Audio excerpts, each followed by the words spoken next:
Diya sa itong ebanghelyo ato nga dungog nga si Jesus iyang gipaduol kaniya ang mga bata nga gikasabaan sa mga iyang mga tinunan sa pagduol ngadto kaniya.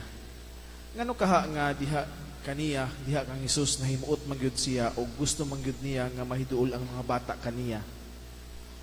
Daghan mga kalidad sa mga bata apan siguro ang pinakaunang nga rason mao ang kanang tataw kayo nga rason mao ang pagka-dependent sa mga bata nga naha sa kung kinsaan siya ga salig.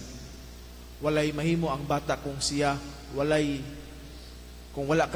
siya kanang iyang gisaligan.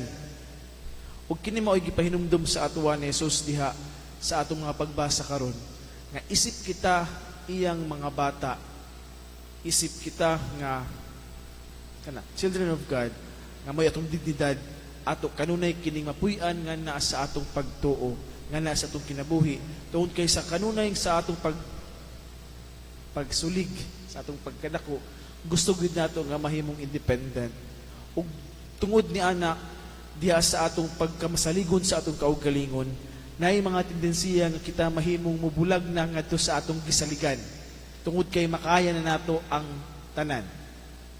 Gani diha sa atong unang pagbasa, kung atong ipaminawan og maayo, kung kita mahimahimong dependent ka na sa atong Ginoong Dios, maglikay kita sa pagpakasala og buhukom kita sa walay pagpigpihig, magkinabuhi kita subay sa mga balaod sa atong Ginoong Dios. Sa giingon basta unang pagbasa, ang tao maluwas gayud ang Ginoo nag-ingon, ug dili siya magbuhat og mga salawayon nga mga butang.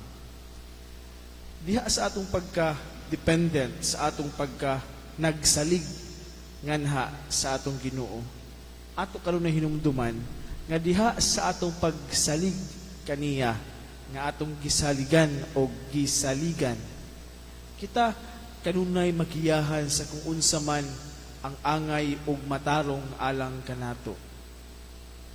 Mga igsoon, unta nga kita nga mga iyang anak ato mapuy-an kining atong pagka-anak sa Dios nga wala kitay mahimo kun wala ang atong Ginoong Dios. Tinuod dili lang man ang tanan iyang mga gihatag kanato. I mean, naay usab atong pagpaningkamot diha sa kung unsa man ang atong gusto nga kabuton, apan majority of ng mga grasya nga atong nadawat gikan gyud sa grasya ug panalangin sa atong Ginoong Dios. Ug unta nga kita nga kanunay nga nakadawat kaniya ug mga grasya ug panalangin, kita mamahimong usab nga magpahinumdum sa uban nga kita nakadawat sa iyang mga grasya, nga kita kanunay magmasaligon nganha sa atong Ginoong Dios. Hinaot paunta. Palihog manindog atong ampuon ang pangamuyo sa katilingban.